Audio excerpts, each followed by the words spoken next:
All right, so we're at number 16. Ooh, and I'm loud. And I have high volume, too.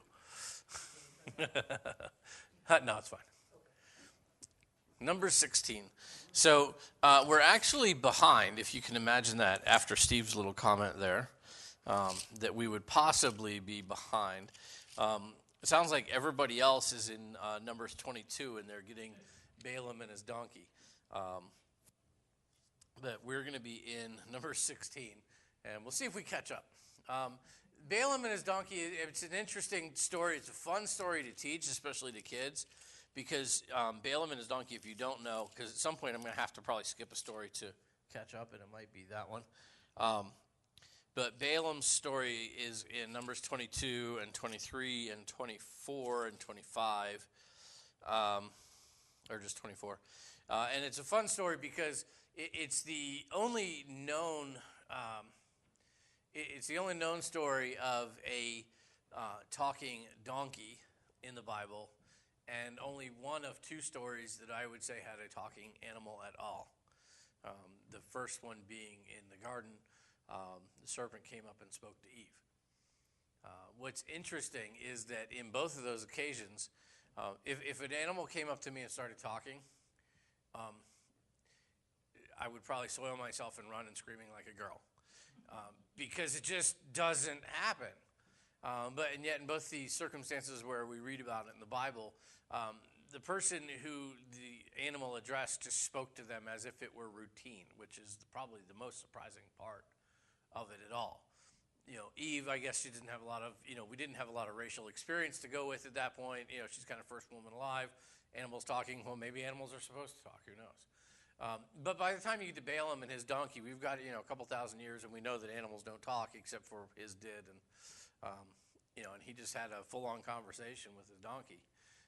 And the donkey was actually right, which is the scary part.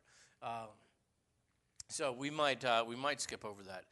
It's an interesting story, worth reading, fun to teach. Anyway, so number 16, we're going to jump into here. We've been through Israel getting to Kadesh Barnea. They get to the southern border there, the land of Canaan.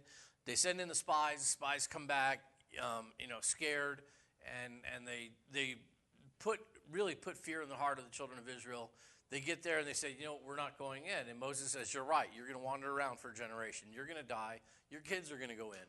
And then they decide, that was a bad idea, so we'll go in now. And Moses is like, don't. I'm just going to sit here.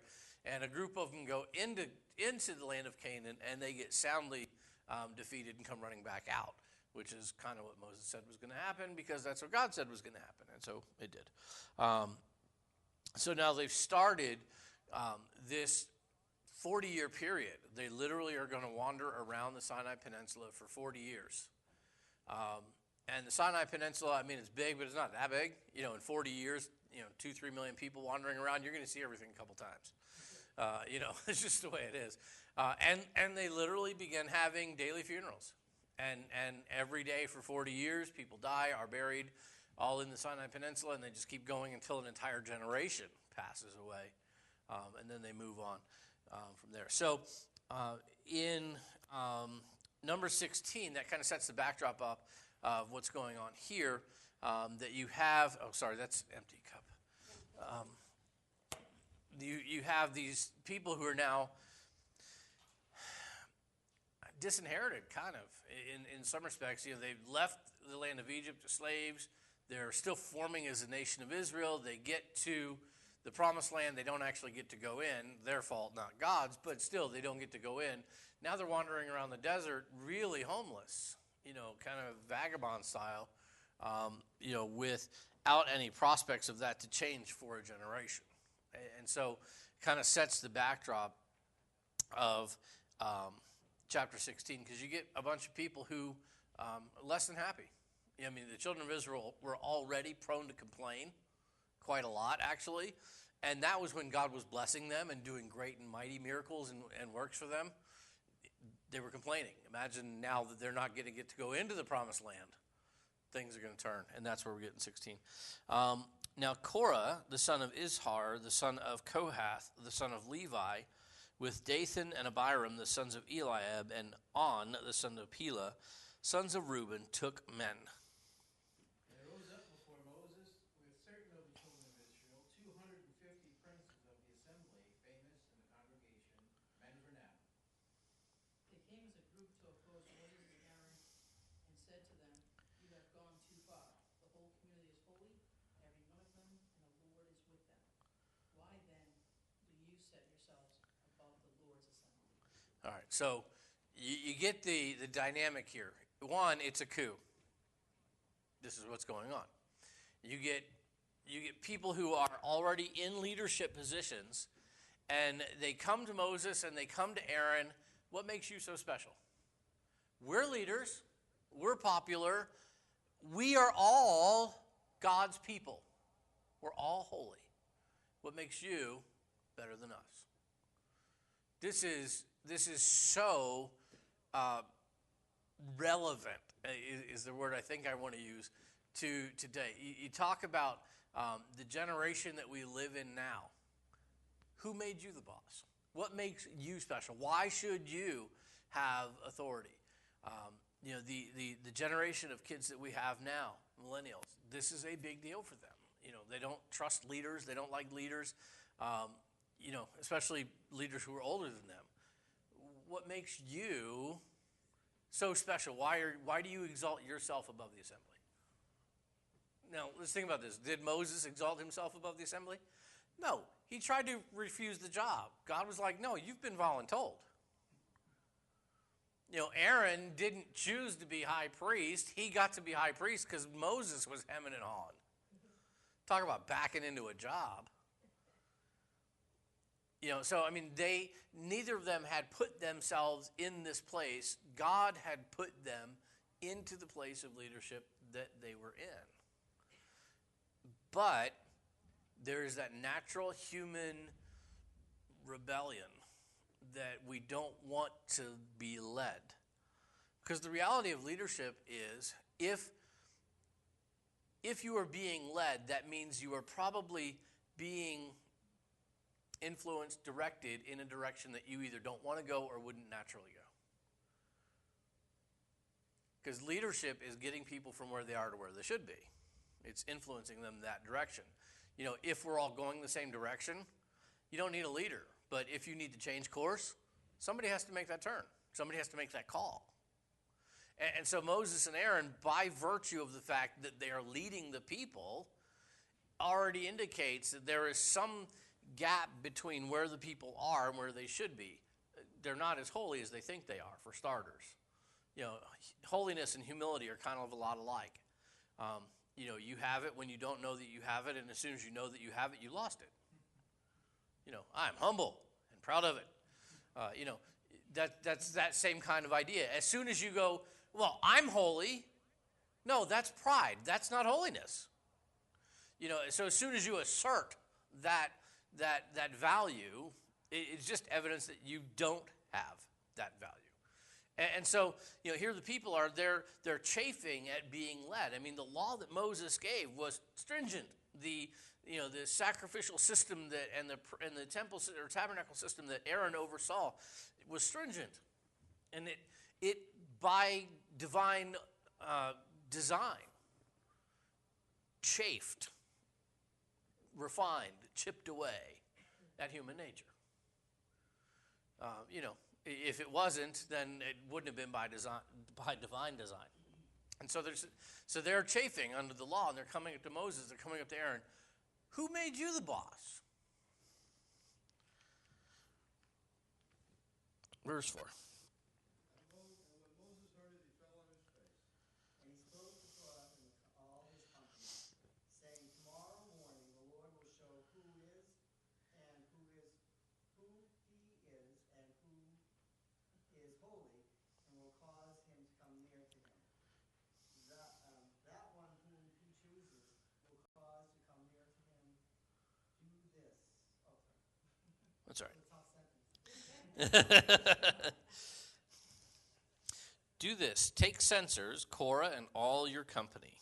Put fire in them, and put incense in them before the Lord tomorrow. And it shall be that the man whom the Lord chooses is the Holy One. All right, so Moses doesn't defend himself. Moses doesn't say, well, God made me the boss, and so you just need to get back in line. Though he could have, by right, and he would have been correct. But Moses doesn't. He says, fine, you know what?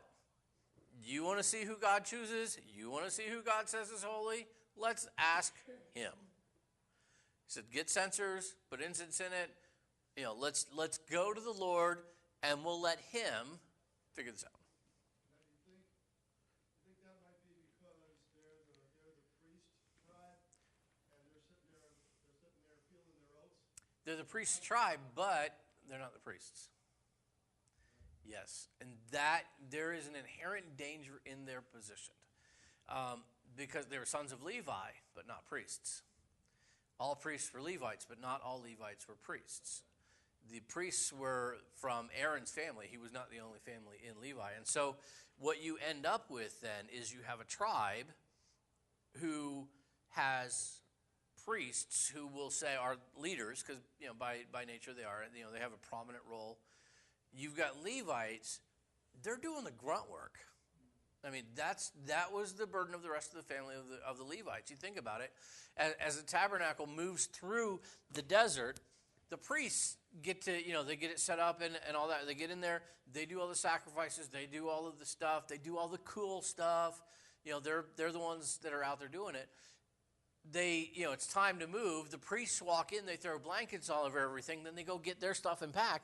The Levites are in, tearing the whole thing down, carrying this heavy box on their shoulders through the desert. Imagine carrying the Ark of the Covenant, which not huge, but still, it's wood, it's gold, it's hot, it's under several layers of fabric. I've carried this thing my whole life and I've never seen it. Like literally, it's been 8 inches from my face and I've never seen it because it was covered. So, they're the ones doing all the work. And, the priests, the celebrities, they get the high-profile jobs. And so, you have an inherent struggle in, and it's not that the Levites didn't have some prominence or some leadership, but it wasn't, they were like, tier 2, tier 3, and there's some inherent struggle in there that, I have some responsibility, I should have some recognition with it. I'm working, but I'm not leading, and I want to, I want that next thing. That appetite that we have for promotion, for advancement, for, what's the word I'm looking for? Ambition. Can be dangerous. And in the church, I've often said that in the church environment, Levites and priests form a model of the two offices in the New Testament, pastor and deacon. Pastors have some similar functions with the priests, not entirely, obviously. I'm not actually out here cutting things and sacrificing, thank the Lord. Although I could flay you a chicken breast if you want. But you have role similarities. And the deacons likewise have a role similarity to Levites, where they're doing a lot of the legwork. They don't get that. And so in a lot of churches, in my experience, the biggest problems within the church are the deacons, because they get in that same mode where they're, if you were to look at the church in a kind of a hierarchical fashion, you've got the congregation, laity, you've got the pastors, the clergy, and then in between, you've got the deacons. They're not laity, they're not clergy, and the place that they're going to nip at the heels is always going to be up, not down. Now, I don't like that arrangement. The idea of laity, clergy is, I think, God doesn't like, and I certainly would agree. It's that distinction, like pastors are better than everybody. Hogwash. Some of the pastors I know are worse than everybody. But anyway, but you could see how that, and you've been in environments where that has kind of been, I'm the pastor. I do as I say, not as I do. That idea, and so in those kind of settings, the difficulty often comes from that mid layer. That's not the masses, but they're not the leaders either. And that's what we have here with sons of Korah. They're Levites. They do the legwork. They're not the congregation, but they're not the priests either. And so they're nipping at the heels. They're letting kind of ambition rear its ugly head. So let's see, where are we? Where do we leave off? Thank you. Who did we leave off? Oh, that's right. I have no idea. Verse 8, no, we finished verse 8, right? Okay, Moses also said to Korah, now listen, you Levites. He was said, but a small thing unto you, that the God of Israel hath separated you from the congregation of Israel, to bring you near to himself to do service of the tabernacle of the Lord, and to stand before the congregation to minister unto them. And then he has brought you near to himself, you and all your brethren, the sons of Levi, with you. Are you seeking the priesthood also? Therefore you and all your company are gathered together against the Lord, and what is Aaron that you complain against him? By the way, we're in number 16, unless you found it. Okay, you got it, good. So, holy Smurf. You need to change that clock a few minutes. So you see what's going on. Exactly. They're striving for something that's not there. So, and Moses sent to call Dathan and Abiram, the sons of Eliab, but they said, we will not come up. So, I mean, it's worse than that. Moses is summoning guys who are like, we're not coming. Go pound sand, Mo. It's kind of in the small print. Yeah.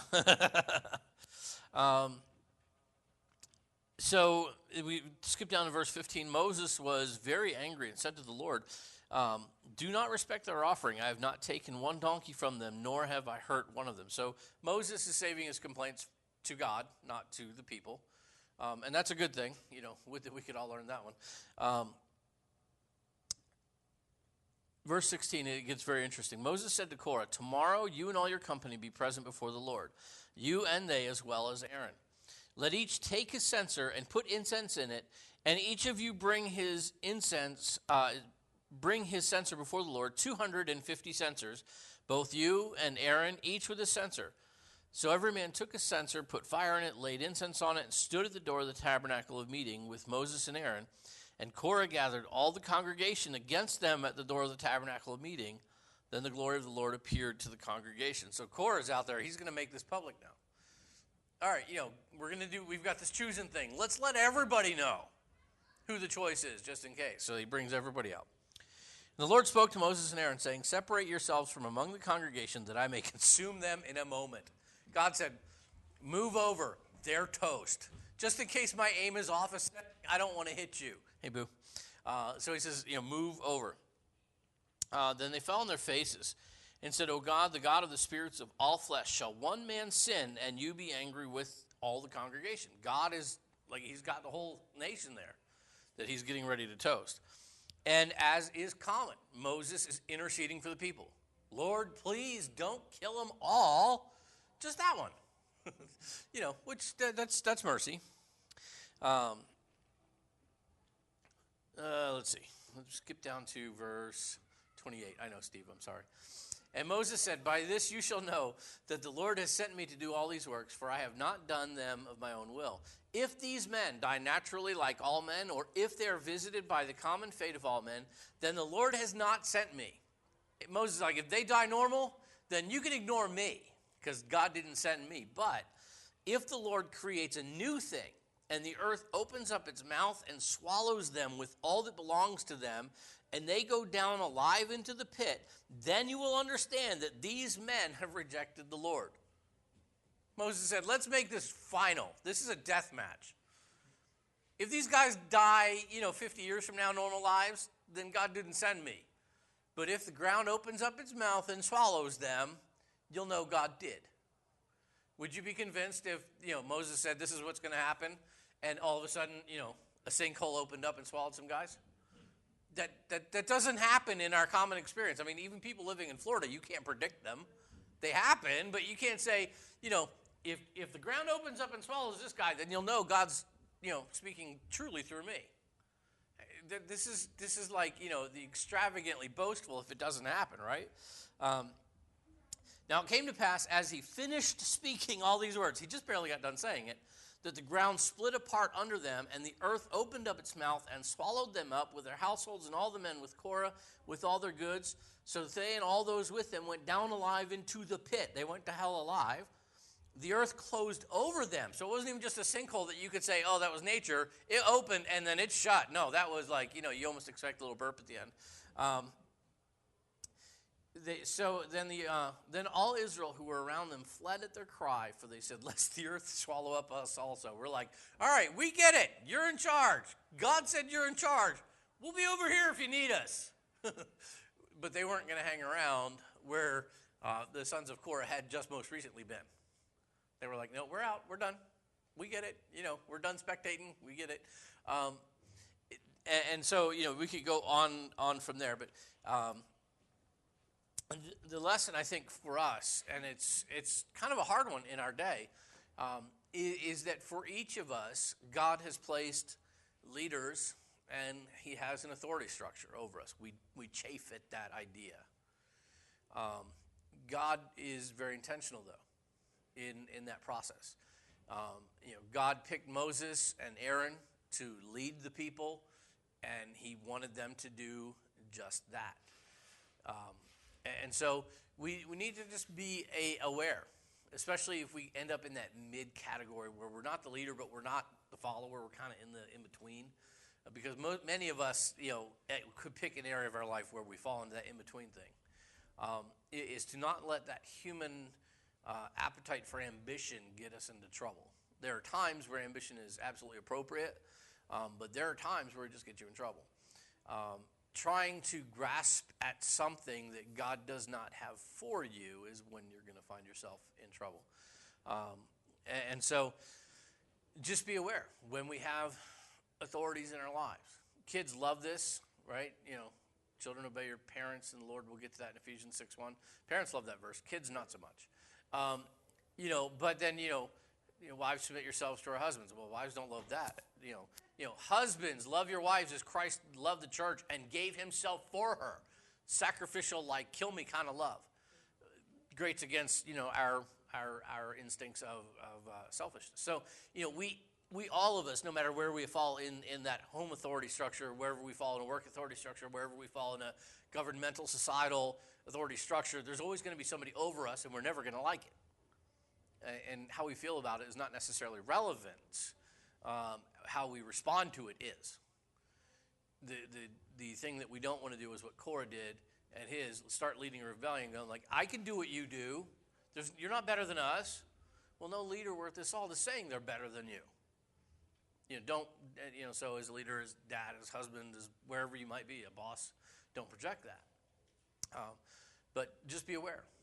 We think about authority in the Bible. God does establish authority, does set up chains of command, if you will, lines of authority.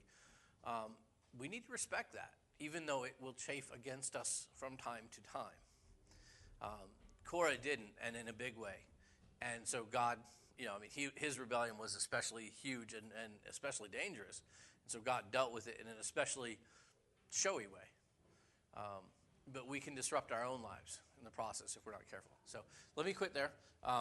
We probably will not do Balaam and his donkey. So if you want to read 22, 23, 24, I think I'm going to vault over that story into the next one just to keep us up to speed.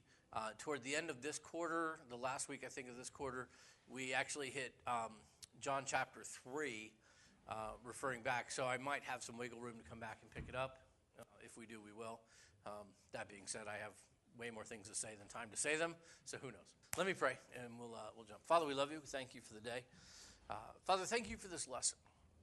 Lord, each of us has an area of our life where we have some influence and we have some leadership. Help us to be humble and to be holy, to not seek to defend ourselves, to not seek to lord it over the people whom we influence. And Father, everybody has areas in our life where somebody leads us, somebody has influence over us. And so, Father, in those areas, would you help us not be like Korah and his guys, where we would rise up and take on something that you do not have for us. Lord, help us to respect the authorities that you have in our lives.